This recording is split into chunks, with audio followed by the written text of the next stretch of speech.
এমন ঘরে যাবি রে মান, যে ঘরের নাই মুসুরি। এমন ঘরে যাবি রে মন, যে ঘরের নাই থালি বাটি। এমন ঘরে যাবি রে মন, যে ঘরের নাই মসুরি। আমার বন্ধুরা, আমার মায়েরা, মায়েরা শোনো, বাজানরা শোনো।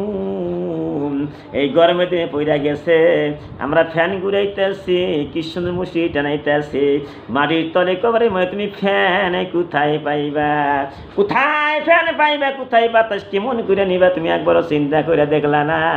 আমার আল্লাহ কইতে দুনিয়ার মানুষ সূরা রুমের মধ্যে আছে, কানু আশাদ্দ মিনহুম কুওয়াতাও ওয়া আসারুল আরদা ওয়া আমারুহা أكثر مما أمروها وجاءتهم رسلهم بالبينات আরে ফামা কান আল্লাহু লিয়াযলিমাহুম ওয়ালাকিন কানু আনফুসাহুম ইয়াযলিমুন। এমন সুন্দর কথা বন্ধুরা, তোমরা কোরআন শরীফ পড়ো, তোমাদের অন্তর বন্ধুরে নরম হয়ে যাবে। যত কোরআন শরীফ পড়বা বন্ধু, আমার আল্লাহ খুশি হয়ে যাবে। আমার নবী কয় সাহাবারে, তোমরা কোরআন শরীফে একটা অক্ষর পড়ো, 10টা নেকি আল্লাহ আমলনামায় দান করে দিবে। বন্ধুরা, আমার মায়েরা কেমন কোরআন শরীফ পড়বা? ভুল করে পড়লে 10টা নেকি হবে না, একটা অক্ষর শুদ্ধ করে পড়ো, তুমি 10টা নেকি পাইবা। যদি ভুল করিয়া পড়ো বন্ধু, 15টা গুনাহ হয়ে যাবে।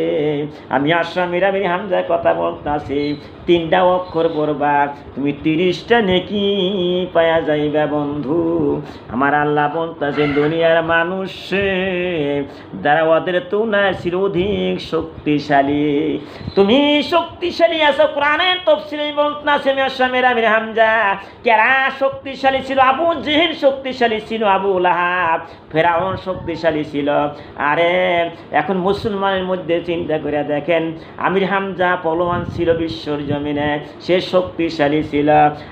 বন্ধুরে, নবীর সাহাবা কত শক্তিশালী ছিল, নবীরা কত শক্তিশালী ছিল, কিন্তু তোমার থেকে বেশি শক্তি তাদের ছিল। কিন্তু আজকে তারা দুনিয়ার মধ্যে নাই, মাটির তলে গম পাড়তাছে। আমারা তোমরা ভালো করে জানো, তাও তোমরা কেন রোজা থাকো না, কেন জিকির করো না, কেন যাকাত দিলা না? আমারা যাকাত তুমি দিবা, যে তোমার আজরাইল গারের মধ্যে এসে যাবে, ওই সময় যাকাত দিলে নামাজ পড়লে আল্লাহ গ্রহণ করবে না। তোমরা মৌতের সময় আসিয়া যাবে রে বন্ধু। আমি আসামির আমির হামজা, এবং তারা জমি চাষ করি তুমি আবাদ করতে চাও, তুমি ক্ষেতের মধ্যে এত সুন্দর সুন্দর আবাদ করতে চাও, ধান গাছ রোয়া গাঁটতে চাও, তুমি ধান কত কিছু আবাদ করতে চাও রে বন্ধু। তারা তো আবাদ করছে, তারাও তো খাইছে, কিন্তু তারা দুনিয়ার মধ্যে নাই, তোমারও যাইতে হবে। তুমি একবার চিন্তা করে দেখো, তারা আবাদ করিত, তাদের আবাদ হইতো অধিক, এবং তাদের নিকট রাসূলগণ পরামর্শ আসিয়াছিল, তাদের উপর অবিচার আল্লাহর কাজ ছিল না, ওরা স্বয়ং নিজেদের উপর অত্যাচার করিয়াছিল। বন্ধুরে, এই দুনিয়ার মধ্যে কত নবী আল্লাহ পাঠাইয়াছিল।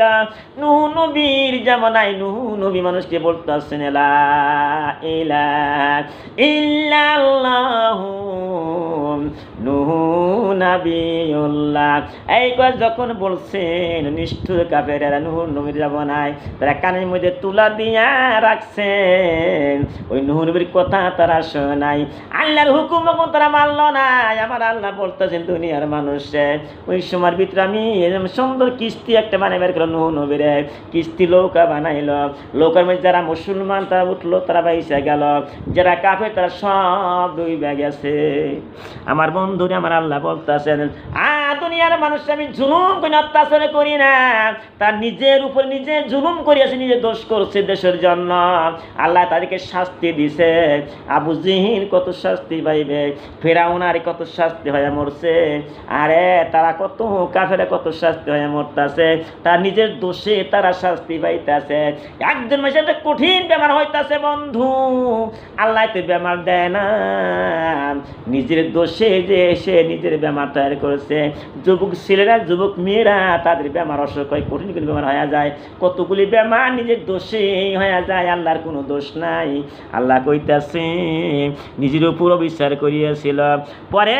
যারা মন্দ কাজ করিয়াছিল রে বন্ধু তাদের পরিণাম মন্দই হইয়াছে যেমন ফেরাউন মন্দ কাজ করিয়াছিল বুঝের মন্দ কাজ করিয়াছিল দুনিয়ার মধ্যে কাফের ছিল তারা মন্দই হয় কত কত মানুষকে বানর বানায়া দিয়েছিল নিজের দোষে তারা বানর হইয়াছিল আল্লাহর কোনো দোষ নাই বন্ধু আমি আসামের আমির হামজা কথা বলতাছি কোরআনে থেকে তাফসীর বলতাছি খুইলা খুইলা তোমরা ভালো করে শোনো তোমরা আল্লাহকে দোষ দিও না দুনিয়ায় যত বালা মুসিবত চাপতাছে এই দেখো আরে বন্ধুরে আরে দুনিয়ায় যত বালা মুসিবত চাপতাছে একমাত্র নিজের জন্যই বালা মুসিবত চাপতাছে মায়েরা শোনো বিশ্বের মানুষের জন্য আমি দোয়া আশীর্বাদ করতেছি আল্লাহ সমস্ত বালা মুসিবত দূর করে দাও কিন্তু যতই দোয়া করতেছে আমি আসামের আমির হামজা কেমন করে দোয়া কবুল হইতে পারে হাজার হাজার মানুষ নামাজ পড়ে না কোটি কোটি মানুষ রোজা থাকে না হাজার হাজার মানুষ মিথ্যা কথা বলতে চুরি জেনা করতেছে খালি দোয়া করলে কি হবে দুনিয়ার মধ্যে অনেক পাপ ভর্তি হয়ে গেছে